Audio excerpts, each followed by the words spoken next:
চালাক মুরগি ও লোভী শিয়াল। এক ছোট্ট গ্রামে ছিল একটা মুরগি, নাম তার চুনি। চুনি ছিল খুবই চালাক ও সাহসী।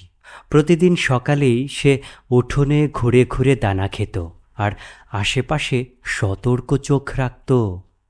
একদিন সকালে এক লোভী শিয়াল এলো সেই গ্রামে। শিয়াল ভাবল, এই মোটা মুরগিটাই আজকে আমার খাবার হবে। সে এসে মিষ্টি করে বলল, চুনি, তুমি অনেক সুন্দর। আমি তোমার গানে খুব মুগ্ধ। তুমি একটু গান শোনাও তো। চুনি বুঝে গেল শিয়ালের মতলব ভালো না।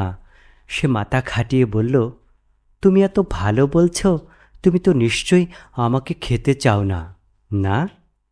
শিয়াল হেসে বলল, আরে না না, আমি তো তোমার ভক্ত।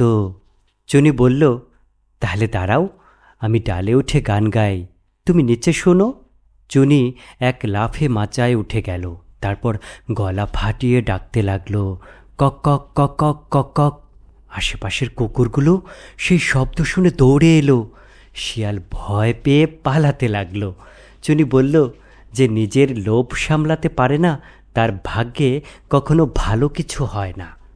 তোমরা দেখলে তো চুনি মুরগি তার বুদ্ধি দিয়ে কিভাবে নিজের জীবন বাঁচালো। লোভী শিয়ালের মতলব ধরা পড়ে গেল এক চালাক বুদ্ধির ফাঁদে।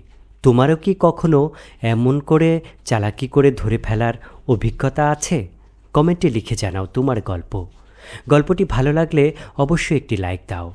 বন্ধুদের সাথে শেয়ার করো, যাতে ওরাও এই শিক্ষাটা নিতে পারে। আর এমন দারুণ দারুণ সব গল্প পেতে এখনই চ্যানেলটি সাবস্ক্রাইব করো। আর আমাদের সাথেই থাকো। ফেয়ারি টেলস বিডি চ্যানেলটি সবসময়ই তোমাদের পাশে আছে।